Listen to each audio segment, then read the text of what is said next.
ఫిలిప్పీయులకు రాసిన పత్రిక 2వ అధ్యాయంలో 21వ వచనం, అందరూను తమ సొంత కార్యములనే చూచుచున్నారు, కానీ యేసుక్రీస్తు కార్యములను సొంత కార్యాలే, స్వకార్యాలే, నేను నా కుటుంబం, నా వాళ్ళు, నా ఉద్యోగం, నా సంపాదన, నా ఘనత, నా కీర్తి, నా ప్రతిష్ట. ఇంకెంతకాలం? ఏం తీసుకుపోతావు? ఏం పట్టుకుపోతావు? ఏం తీసుకుపోవు? క్రీస్తు కొరకు నువ్వు చేసేది తీసుకుపోతావు.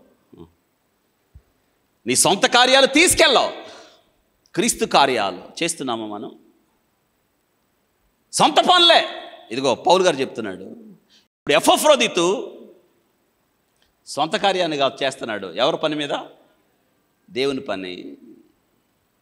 పౌలు గారి దగ్గరికి వెళ్తున్నాడు. ఏ పౌలు గారు సువార్త ప్రకటిస్తే వీళ్ళు రక్షణలోకి వచ్చారో, ఏ పౌలు గారు ద్వారా సంఘము స్థాపించబడిందో, ఏ పౌలు గారుకి రుణస్థులో ఆ పని మీద వెళ్తున్నాడు ఈయన. ఎంత కష్టం అండి! ఎంత కష్టపడ్డాడో ఇన్ని కిలోమీటర్ల ప్రయాణం చేయడానికి. ఎండ, మంచు, గాలి, వర్షం, పర్వతాలు, అననుకూల పరిస్థితులు, మించి దొంగల భయం.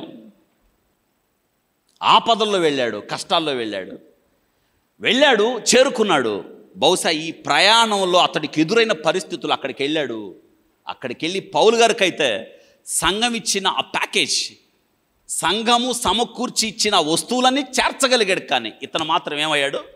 సిక్ అయిపోయాడు, రోగి అయిపోయాడు.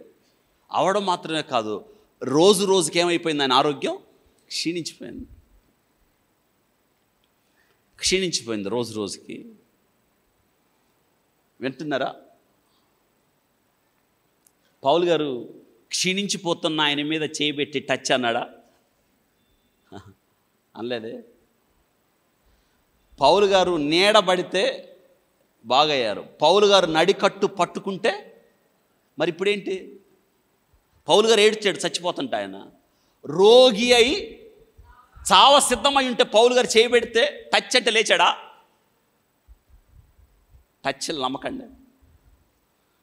ప్రభు ఇష్టం ఎవరిని బ్రతికించాలో, ప్రభు కార్యం అది టచ్ అంటే అయ్యేది కాదు. మనం పరిశుద్ధాత్మ ఈయన్ని ముట్టంటే అది మన ఆధీనంలో ఉండేది కాదు. వింటున్నారా? కాబట్టి మోసపోకూడదు. మనం ఎవరిని ఎప్పుడు స్వస్థపరచాలో ప్రార్థన చేయటం మన వంతు, స్వస్థపరచడం ఎవరి వంతు. అంతేగాని నేటి దినాన్ని నాకు స్వస్థత వరం ఉంది, నేను కుంటోళ్ళని లేపుతాను, గుడ్డోళ్ళకి కళ్ళు ఇస్తాను అనే మాట, అబద్ధాలు నమ్మకూడదు. మోసం చేసేవాళ్ళు ఎక్కువైపోయారు.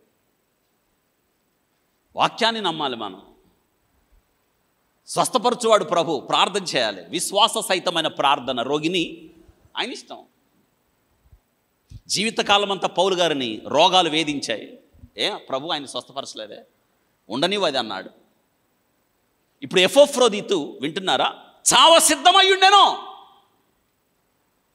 మరి పౌలు గారు ఆయనలో స్వస్థత వరం ఉందని ఎప్పుడైనా చెప్పుకున్నాడా? కాబట్టి మీరు అటువైపు ఆకర్షితులు కావద్దు. బైబిల్ ఎక్కువ చదువుకోవాలి. మీరు ప్రార్థన చేయాలి. రోగి అయి ఉన్నప్పుడు సంఘంలో మనం వారి కొరకు ప్రార్థన చేయాలి.